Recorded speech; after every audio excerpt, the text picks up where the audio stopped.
It's 900 hours Central African time. A very good morning and welcome to yet another exciting edition of Media Monitor with me, Alicia Jali. Remember, you can participate on the show today by sharing your views on today's discussions through Twitter on our handle at SA Media Monitor. But now, let's have a quick look at all the news leaders this morning.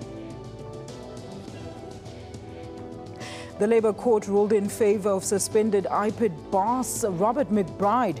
He is challenging the constitutionality of the Police Minister Nathi Nhleko to suspend him. Nhleko will tomorrow appeal a court ruling that has resulted in the delay of the disciplinary hearing against McBride. A group of journalists will visit President Jacob Zuma's residence in Ngalwa in KwaZulu-Natal later this morning. Last week, journalists were given limited access during an oversight visit by an ad hoc committee of Parliament to the President's private residence. But National Editors Forum SANEF complained about the restrictions, and this morning's tour will now include the government facilities inside the premises. The South African National Defence Force is set to recruit the youth. This initiative is aimed to contain spiralling unemployment. The military training will tackle the social alienation of youth gangsterism, alcohol and drug abuse, and instill discipline and patriotism. Well, let's now have a look at all the radio news headlines. EFF leader Julius Malema has warned his party will not comply with new parliamentary rules aimed at ending disruptions that have plagued the House if they are not constitutional. Public Protector Thuli Madonsela says she's willing to appear before Parliament's ad hoc committee on Ngalwa if requested to do so. And US President Barack Obama has differed with his Kenyan host and counterpart Uhuru Kenyatta over gay rights. Obama has told African leaders to respect the rights of all citizens regardless of their sexual orientation. Well, New Zealand grabbed a very late winning try as the All Blacks edged South Africa 27-20 in a gripping test match at Ellis Park last night. Let's have a look at some of your views regarding the results on social media. AB de Villiers there, of course, of the Poachers. Despite the loss, the Boks can be proud of that performance and very confident moving forward. World Cup is coming home in a few months' time from AB de Villiers. And of course, Edward Temba says, when Bafana lose, the nation blames the coach. But when the Boks lose, nobody talks. Those are all your views coming in on that story.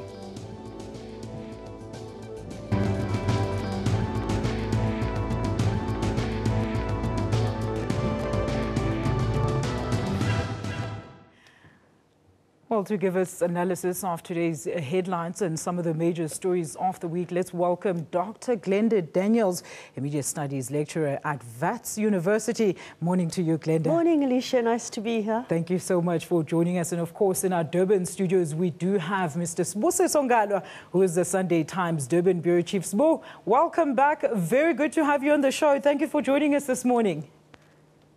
Good morning to you, Alicia. Good morning to your guests there at the studio, and good morning to the viewers at home. All right, let's now have a look at today's newspaper headlines. The City Press there is leading with a story about contractors scoring 4.7 million on school toilets that are unusable at Ditsipeng Primary School in Kuruman. The Sunday Times is leading with a story there about former President Jacob Zuma's spokesperson Mac Maharaj when he says that he warned President Jacob Zuma about repaying the money spent on his Ngalwa home. The Sunday Independent is leading with a story about high-ranking members of the SABC to break the silence about a secret meeting, how to control mine violence in Marikana, and this story is also on the front page of the Sunday Times. The Weekend Argus is leading the story there is also about the secret meeting held by high-ranking members of the SABC to approve the use of, wait for it, R5 rifles during the Marikana wage strike. The Sunday Tribune there says rain brings relief to the people of KwaZulu-Natal, but experts warn that it's too early to tell if the drought is over. The Sunday Tribune is also leading with the Ngalwa story. All right, from across our borders now, Lesotho's Sunday Express says SADC investigation of the assassination of former Lesotho Defence Force Commander Makparangwe Mahao takes a twist. All right, now let's start with the City Press. Welcome, Glenda, once again. Let's start with the City Press there. The front page boldly reads 4.7 million rand to build these broken toilets. Now, the front page shows a building that is said to be a block of toilets. That 4.7 million rand was spent by the state at the Ditsipeng Primary School, and these apparently don't work well. City Press reveals that they have documents stating how engineers were paid 45 million rand 2 years ago. My question, let's talk, how important are actual site visits to monitor actual progress on the site? Well, I think it's more than those visits. I think those visits are absolutely critical, but it's much more than that. This is also another Ngalwa story, if you get the point. I mean, contractors are overpaid what they're worth. We don't even know if they're proper engineers that went out there to actually do the job.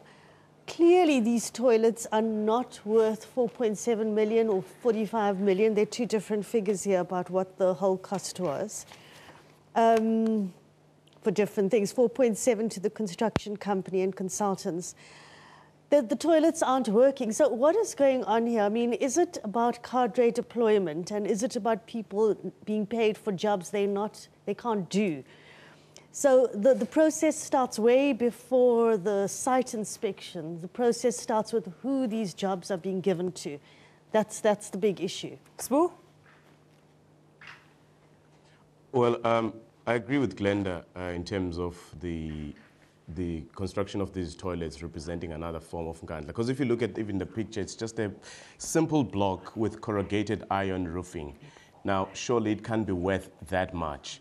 It just talks to how corruption is and how prevalent it is and how people are taken for granted and taxpayers' money is being wasted, and there's not that much gatekeeping in terms of government officials and in ensuring that they safeguard public funds and that public funds are used for what they are. But the unfortunate part in this one is that the learners and the beneficiaries of these projects are the ones who end up shortchanged. Because if you look at the story itself, if they pay as much as 70% of those amounts to consultants, it tells you that very little goes to the projects that are intended. All right, let's move on now and have a look at page 3 of the City Press. It says, you've come a long way, baby. Well, basically a big revelation here. Said tongues wagging when the CEO of Media 24, which is a Naspers subsidiary, apologized for the group's complicity during apartheid. Sbu? Well, I think that they could take that position. It tells you that surely we might have moved on as a country, but there's still a feeling that those who had done wrong against during the apartheid days didn't do enough in terms of apologizing and in terms of ensuring redress. If you look at the history of Media 24, which is a part of Naspers, the whole history of Naspers and how it was formed by the apartheid, by companies that were close to the apartheid government. So there has been that link, which I don't think has been shaken off. So it comes as no surprise to me that the proprietors of Media 24 would make such a statement. Glenda? Look, I agree that I think more companies should be apologizing for apartheid. And I don't think they actually apologize. I don't think that article said they apologize. I think they just acknowledge their role in apartheid, that they didn't do anything. They just went with the flow. It's interesting that today it's one of the most successful companies, media companies in the country. But that's also because of Koos Becker's entree into the rest of Africa, into China, South American countries. He was a shrewd business person. And because of technology and how they've been able to use technology to further, make an old company a newish company. Good luck to Media 24 and Naspers for how well they're doing. I think we need successful media companies in the country.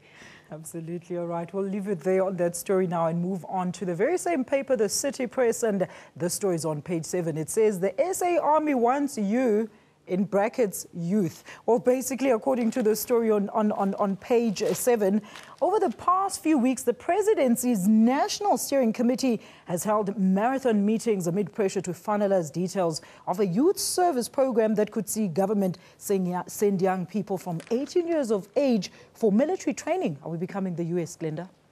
Personally, I don't agree with compulsory conscription. I think it just harks back for us, from the apartheid days. We don't like it. On the other hand, I'm not saying we must do military conscription. On the other hand, we have a lot of youth in the country who are doing nothing, and they could earn something, they could learn some discipline, they could learn skills, there are even engineering programs in the army. But I don't like the idea that all youth must do 3 years in the army, or all youth must do whatever, 2 years in the army, because there are some youth already who are going into technicons and to universities and who have a career path made for them. So I'm not quite sure that I see it's Gwede Mantashe here. I'm not quite sure that he's right in what he's saying, but I value the contribution that they're thinking about the unemployment and the youth. Sbu, what do you think about this in a fight against unemployment? Is it a good or bad initiative? Look, we have a serious problem of unemployment. As Glenda says, I also do not think that army conscription is the right way to go. I mean, we stopped conscription of young people in 1994 when the democratic government came into power. But if you understood and if you followed up why it was necessary at that time, because you had an apartheid government which was fighting the ANC and other liberation movements from across the borders. So it made sense for them to recruit young people to fight in those, to man the borders, to go into those countries, those raids they did in foreign countries, killing activists, and also battles like Kutu Kinavale, the raids in Lesotho, the raids in Swaziland. It made sense, but I'm not sure that we have enough operations for these young people. If you conscript them, where are they going to go? Where are they going to fight? Because even if you look at South Africa's involvement in other parts of the continent, you can see that South Africa is actually clawing back. They are not going as much as they did in the past. So I really think that if we are wanting to address the problem of youth unemployment, I think youth conscription into the army is not the way to go and is not the answer to our problems. Look, you might change your mind when we talk about how Lonmin might cut about 6,000 jobs on the other side of the break. We'll be back shortly after this.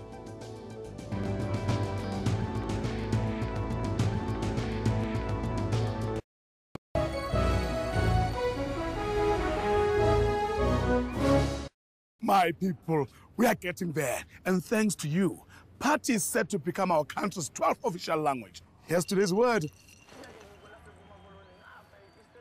Substitute. Replacing a drinking buddy with somebody more fun.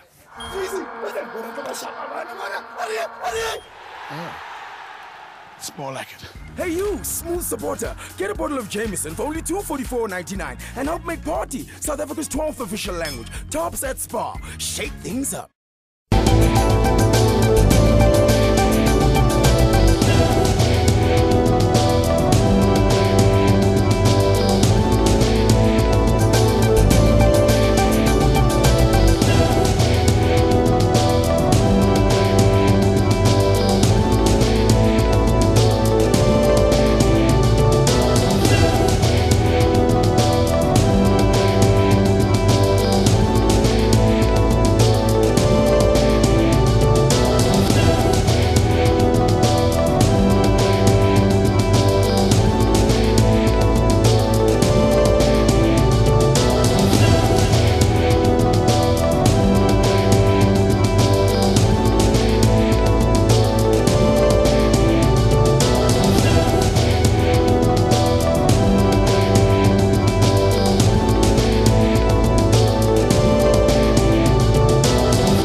We're back and you're still watching Media Monitor. If you've just joined us, our media experts today are Dr. Glenda Daniels, and in our Durban studio we do have Mr. Sibusiso. Let's continue now with our discussions on the Sunday Times. There's a front page there. All right, we'll start with the Sunday Independent there. It says, Pierre faces mutiny.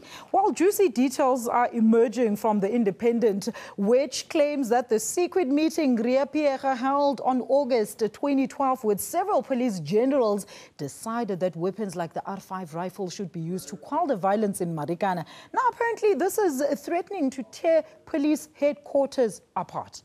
Glenda.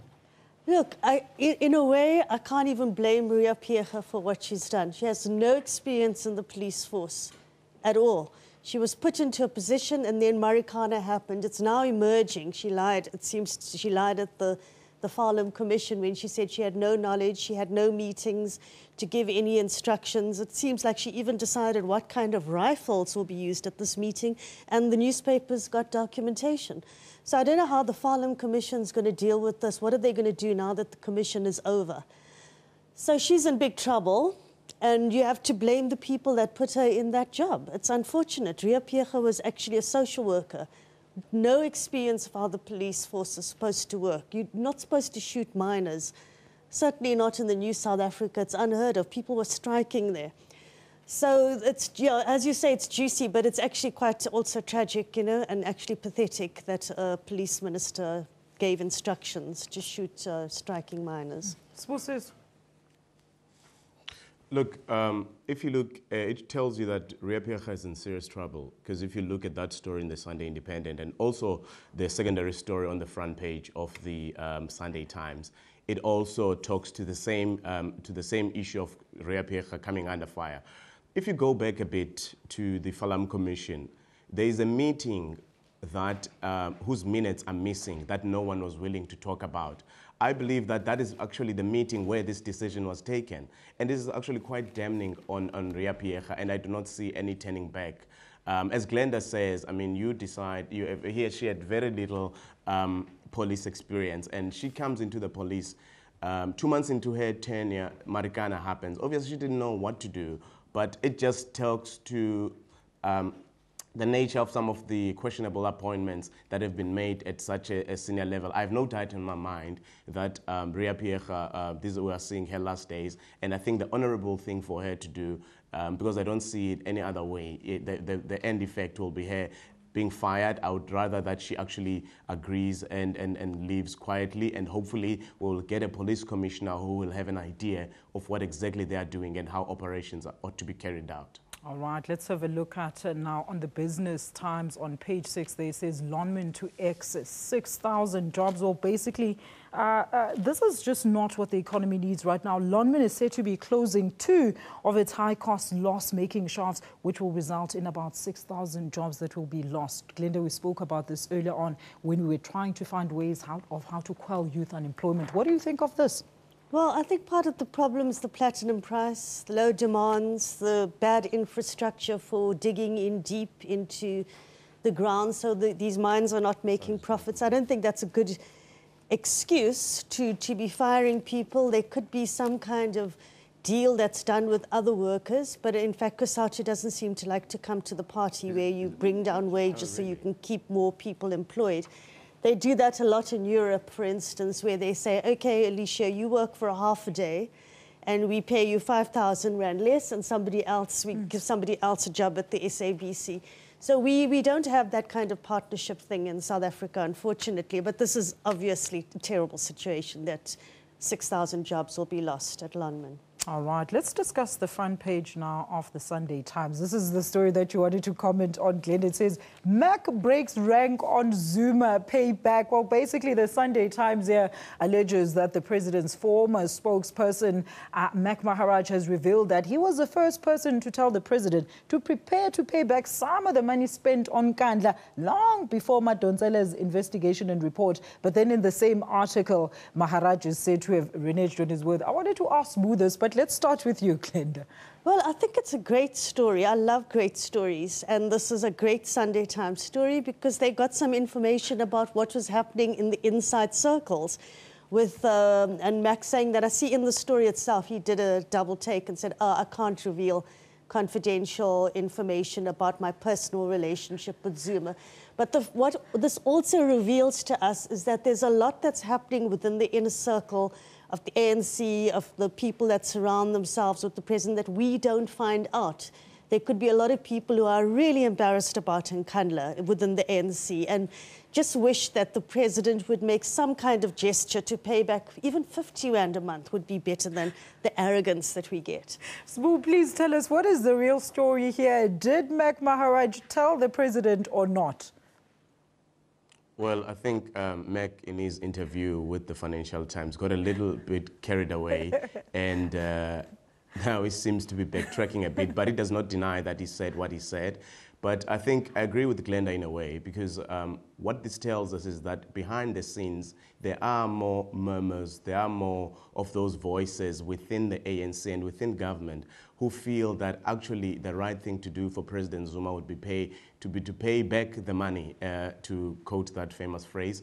But at the same time, what Mac actually reveals, because President Zuma doesn't come out looking good on this one, because he actually talks to the president's arrogance, where he actually tells Mac that I did not request any of these security upgrades. But now let's go back 2 days ago, Alicia, if I may.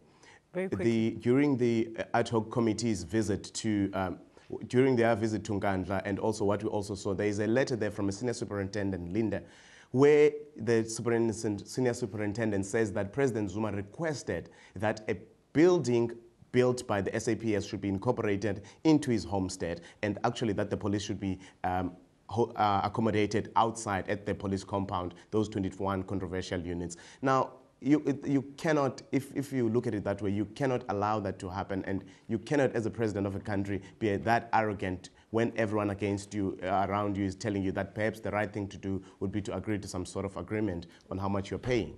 All right, let's leave it there. We're going to talk more about that. Glenda, please behave yourself in studio. Let's now look at page 5. We have to look at the story. We almost missed it. It's on the Sunday Independent on page 5, and it says workers losing their union voice. Well, according to the analysis of the 2012 COSATU Workers Survey, worker control is apparently declining within COSATU unions. Well, what could this mean for COSATU amid threats to launch a new federation by NUMSA, Vavi and Jim?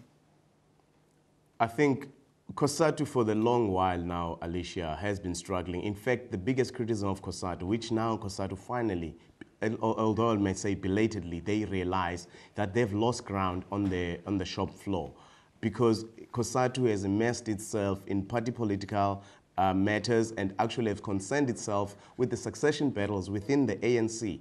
I heard a few days ago the COSATU president, Stumo Dlamini, admitting that actually it was the last time they made a mistake by endorsing President Zuma. Not that they're saying that they made a mistake by supporting him, but by involving themselves in party political matters when they should actually be concerning themselves with the matters that affect workers. If you look at the growth of AMCU within the platinum belt and now going into the gold sector, AMCU grew precisely because NUM failed to do what the workers expected of them, as we saw with the ousting now of former NUM Secretary General Franz Baleni. So it is not new what is happening. Actually, I do not think it is such a bad thing, the formation of another strong federation, because for a long time, COSATU has concerned themselves with matters of state and matters of government and forgot about their core constituency, which is the workers that they represent. All right, we're going to leave it there and take a quick ad break. And after that, we analyze the great initiative by the Department of Education by progressing to stage 2, not of load shedding, but of the e-learning education system in Gauteng schools, one of the most popular ways of learning in technology-savvy world. Do stay tuned for this and more shortly after this break. This is Media Monitor.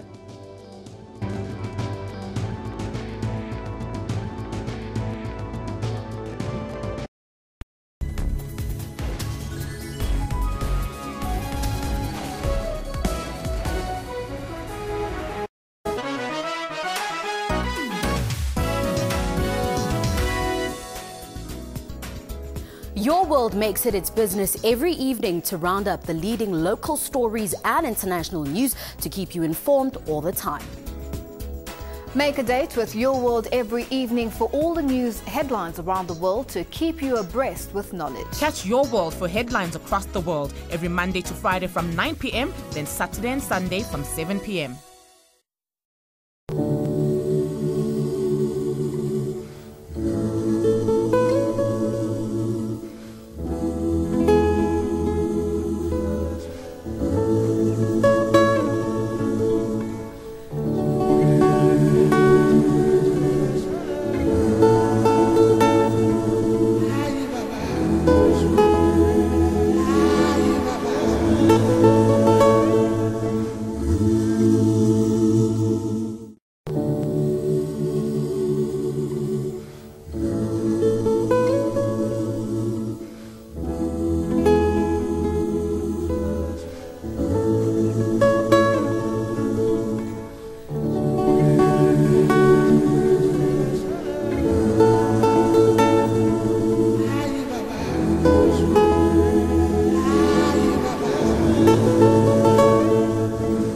It is in your hands to make of our world a better one for all.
Welcome back to Media Monitor. The ad hoc committee is considering calling before it Public Works Minister Thulas Nxesi and recalling the Police Minister Nathi Nhleko to respond to outstanding concerns over Nkandla.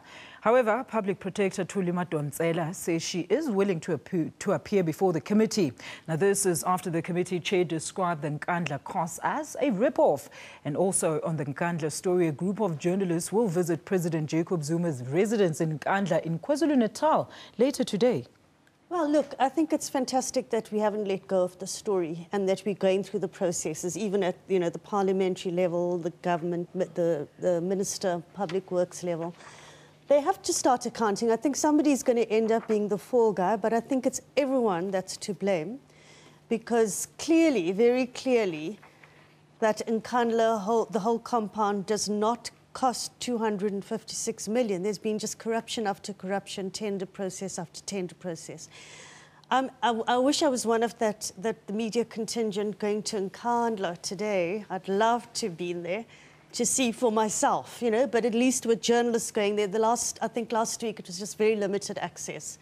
They just saw maybe a chicken crawl or so. They didn't see everything. Now they will probably this afternoon see everything. And we'll get some good stories coming out of that. But I think in terms of what the media's done with the Nkandla stories, they've really, really been fantastic in terms of unpacking weekly what's going on. All right, very quickly, Sibu. Obviously, I don't think, I think the decision to allow some journalists to into Nkandla today shows how much under pressure the president and the presidency is because of this particular story. And if you look at it, at how they've done it, even for today, it doesn't look like that those select few journalists will have access to all parts of the compound. Because what the statement from the presidency says, it says that they will only visit the government facilities. Now, what are the government facilities? Is the fire pool or so-called fire pool also a government facility? Is the R1 million crawl also a government facility? we understand that the clinic is, if they're saying that an amphitheater is not an amphitheater, does that then qualify as a government facility? Now, it'll be interesting what comes out of that visit, but I wouldn't want to preempt it. It'll be interesting, the reports that come out from our colleagues who are in there. Yes, let's wait for our colleagues to come back before we speculate. Well, it will no longer be business as usual in Parliament. On Tuesday, members of Parliament are expected to deliberate on new proposed rules that are meant to keep order inside the House. Well, the general feeling among MPs from all the opposition parties all week was that they are totally fed up with some of the horrendous behavior that, of course, has been happening in the National Assembly. How do you think this will affect positive change in Parliament, Glenda?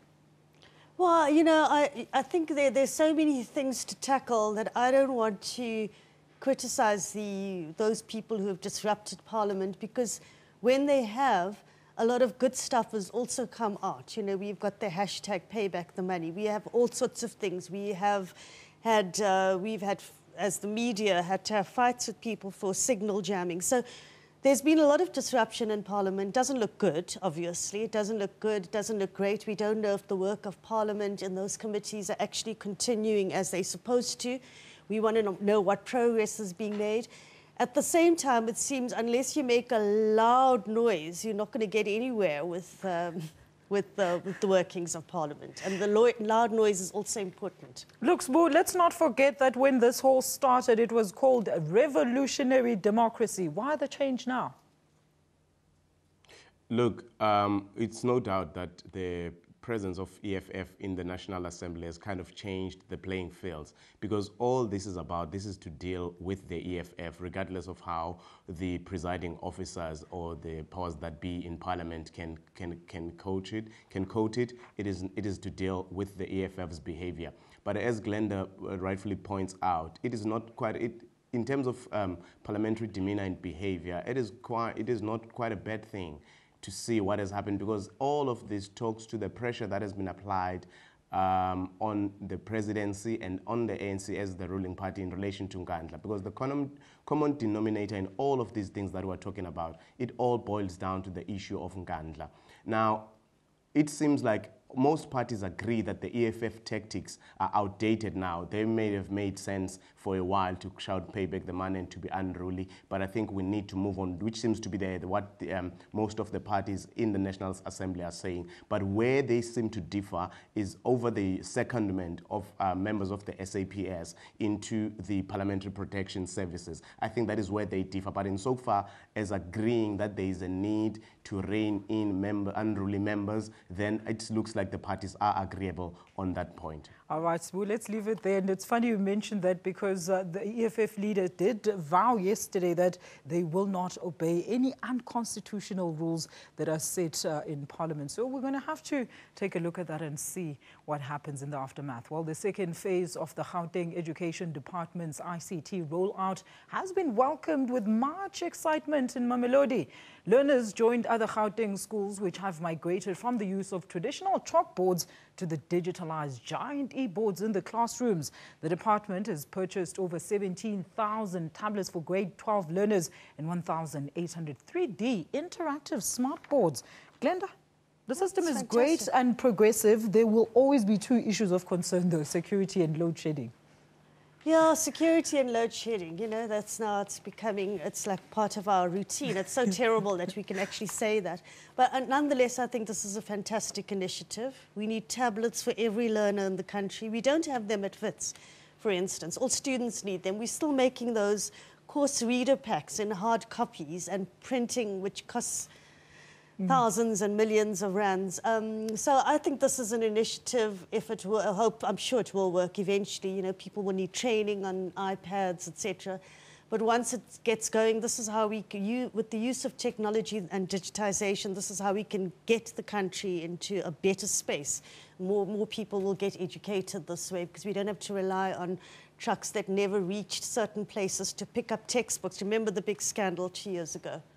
Sibusiso.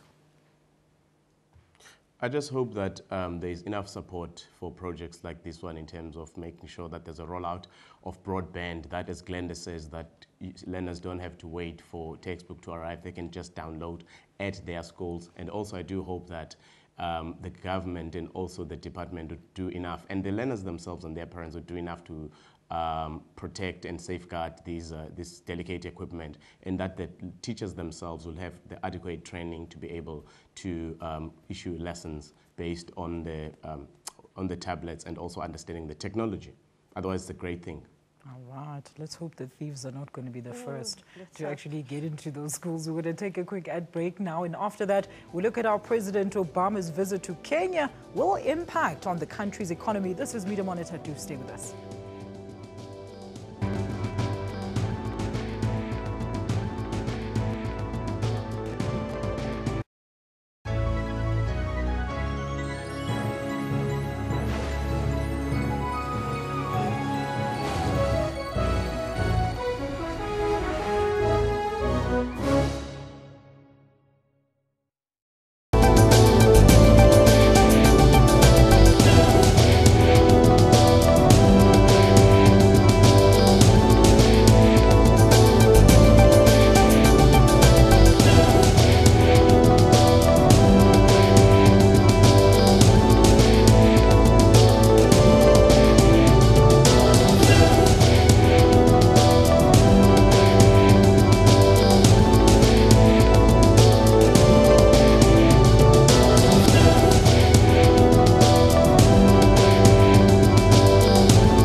Welcome back to Media Monitor. We're live here on Africa's News Leader, coming to you live with a review of this week's top news trenders. First year in South Africa, a shocking incident of a teen killed in a train surfing incident. Here's the full story. Rail safety has been on the spotlight because of several incidents in the recent weeks, including the death of a 19-year-old high school pupil who was a victim of the train surfing scourge here in Johannesburg. All right, Glenda, what do you make of this? We've seen a number of accidents and everything that has been happening with the railway society. Now, the National Railway Safety Regulator has been forced to look into these matters. What do you make of this latest incident? Well, the National Safety Regulator has been on television to say what a fantastic job we're doing. Now, that gets a bit scary because we hear about the metro, about rail accidents every week, every month. Something's happening. It's actually something radical needs to be done to be overhauled in the system, and also to import the proper locomotives that work for our railway system, not to just get any kind of, the recent PRASA drama, for instance, is also related to getting the wrong equipment for our own conditions. So there's a lot of stuff that needs to be overhauled in the rail. We need to know about those new trains. I think on this one, it more has to do with security, in that perhaps what PRASA and its subsidiaries ought to do is to make sure that they have enough securities that man the carriages, and that incidents of train surfing are brought to a stop, because all that this is actually, it's overzealous and excited young people who think they're cool among their peers by just jumping around and endangering their lives, and that sometimes they pay with their lives, as we saw in this particular story. All right, and that's where we leave it with the train issue. Let's now, Africa, do stand up, because you know it is time for the Africa Update, and lots happened during the course of this week, good and bad, but let's have a look at the important stories now. United States President Barack Obama has praised Africa's business and economic potential at the Global Entrepreneurship Summit in Kenya's capital, Nairobi. Co-hosting the summit, he noted that Africa is one of the fastest growing continents in the world, where people are being lifted out of poverty and the middle class is growing. There is a public outcry over Burundi's election outcome. The U.S. has labeled the elections flawed and not fair. President Nkurunziza won a third term in Tuesday's controversial election, which was boycotted by the opposition. Well, to discuss U.S. President Barack Obama's tour in the African continent and the latest on the Burundi elections, we now cross live to SABC foreign editor Sophie Mokoena, who is in Nairobi in Kenya. Sophie, a very good morning to you. Thank you for joining us. Do give us the highlights of Obama's visit. We know that the critics were skeptical. How did it all go? Well, it looks like it went well, even though when you look around, as I speak to you right now, I am at Gibera. It's one of the squatters here, and you see people going around doing their business, and this is the poor community, and they are saying that they don't think Obama's visit will change their lives in any way, because here they are living in this squalor and battling. They don't have water, they are struggling with electricity. But when you speak to business people and those in rural areas or in town, they are optimistic that the visit will yield results. So if you look, the issue of security and gay rights in Kenya, Obama had promised to speak very bluntly about these. What came out of these key points of discussion? Well, you know, it looks like yesterday, behind the scenes, this issue was a non-issue. But today, it is expected that the civil society or NGOs will raise the issue. But yesterday, what happened during the media briefing, journalists did ask President Obama's view about Kenya's position on gays and lesbians. And he was quite frank, saying that he is consistent. Their rights must be respected, and therefore saying that it's up to different leaders in the continent to ensure that they do respect human rights, and gay rights are human rights. And he was quite frank.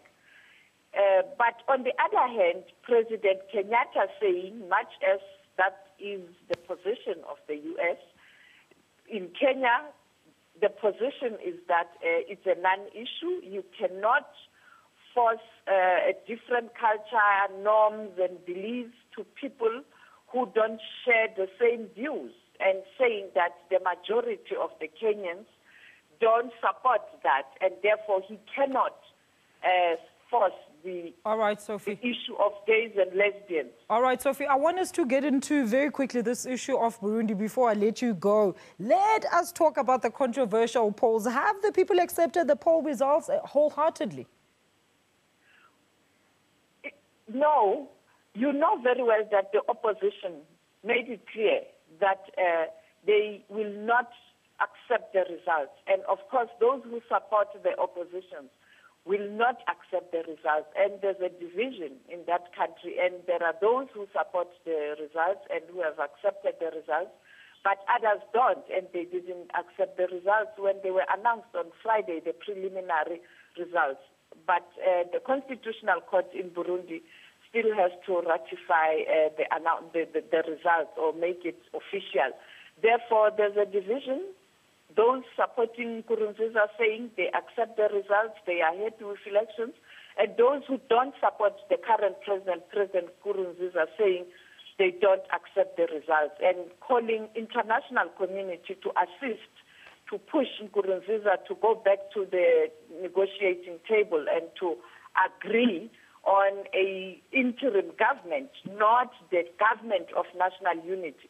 While Nkurunziza's people are saying they will have a discussion around the government of national unity, where they can invite particular political parties, those who have a threshold of 5% in parliament. Therefore, there is a division. And what transpired yesterday during the press conference of President Obama, he indicated that U.S. doesn't accept the results, but President Kenyatta was mum, because you will recall that President Kenyatta is part of the East African Community Leaders, the regional body here, and we still haven't had a word from the regional body. Thank you so much for that update on Africa. And of course, Obama's visit to Kenya. That was our foreign editor who's in Nairobi. That's Sophie Mukwege. We're coming back with the final words of today's show. Don't go anywhere. This is Media Monitor. We're all over the African continent. We're back in a minute.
Welcome back. You're still watching Media Monitor, and this is our final segment of our program where we get to find out what our experts deem would be the big news this week. But first, we as the SABC are still celebrating and commemorating Mandela Month. In the spirit of giving and doing good this Mandela Month, the Abaphumeleli Home of Safety in Khayelitsha on the Cape Flats received baby and food supplies courtesy of the SABC Foundation. Food and all that, more special the girls like to cook themselves at times, and then they like to eat and just to sit there. Maybe if they do homework in the after school care, so you will see it, and then they like to go there with their dishes full of something nice, you see. Yeah, so they like to eat very much, and they like bread very, very much, and mpokoko is African salad. So that food helps a lot, and the babies for the nappies, oh, I'm so glad for that too. For Mandela Month, we chose this place of safety this year because of the needs here. It's an incredible woman that has opened up her heart and her home to children that have been abandoned, children that are HIV positive, and generally children that need support and safety.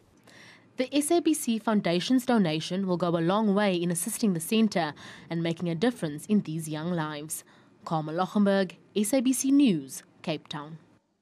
Isn't that something to be proud of on a Sunday morning? Glenda, do give us your story of the week or the highlight of the week and what you think will be making news this coming week. Quickly. Well, I think Ngalwa will make news this coming week, but my highlights really has been what happened on my way here with the 702 Walk the Talk. I think it's fantastic that civil society, that we have such a strong civil society, that people are walking for autism, breast cancer, gay rights, Save the Rhino. That's really fantastic, 50,000 people. And then Obama telling the Kenyans about gay rights was amazing. I loved that because it's not that gay rights are not an issue in Kenya, it's illegal in Kenya. Therefore, people who are gay can't be openly gay. Obviously, you don't have less gay people in Kenya than anywhere else. So I think that he told it like it is and as it's supposed to be told to the Kenyan president and the people, that in fact gay people are people, was fantastic. Thank you so much, Glenda. Sibusiso, what was your highlight of the week and what do you think will be prominent in the news this week? I know you want to take a visit to Nkandla. Fortunately, we do have colleagues there, so I'll be as good as there. But obviously, based on that visit, we will know what, in fact, I'm sure there'll be different interpretations that come out of it, depending on how far they allow our colleagues to go. So Nkandla will remain on the pedestal in terms of a news agenda, and I think also Parliament, because Parliament has been in recess and Parliament will open in the next few days or so. So we should be looking at seeing those things and some of those topics going back to Parliament. I think those are the stories that will dominate. All right, and we'll also this find particular out. Week. Absolutely. We'll also find out about the new rules amendment. Well, we're very proud to be everywhere and we can assist you very quickly. So let's see what you had to say about our topics today. All right, David Khoza says, at least we can see a light at the end of the tunnel. Hope the Nkandla issue will be done and dusted soon. Sibusiso says, if they do it in fairness, it will help. But if they do to protect President Jacob Zuma, it's not going to work. And Luyanda Makwa says, dignity will only be restored when ANC MPs and ministers stop lying in Parliament. Nothing else. Well, those were your views from our viewers on our topics today. Thank you so much to my guest today, Sibusiso out in our Durban studios, as well as Dr. Glenda Daniels right here in studio with me. To our viewers, thank you so much for joining us today. Please always remember that your contributions and suggestions are highly valued. You can email us for any suggestions and compliments on mediamonitor@sabc.co.za. We're also available on Facebook, www.facebook.com/Media Monitor, and tick like next to our page if you like. Not forgetting Twitter @SA Media Monitor. Once again, to get our repeat broadcast, tune in at 2 a.m. But if you can't wait like the rest of us, www.youtube.com/SABC News for all our online updates. Our website is www.sabc.co.za/news to get more info on the stories on our info boards today. From the Q-Tov team, my guest today, I'm Alicia Jali. This is SABC News. We're all local, all global, all the time. Have yourself a blessed Sunday.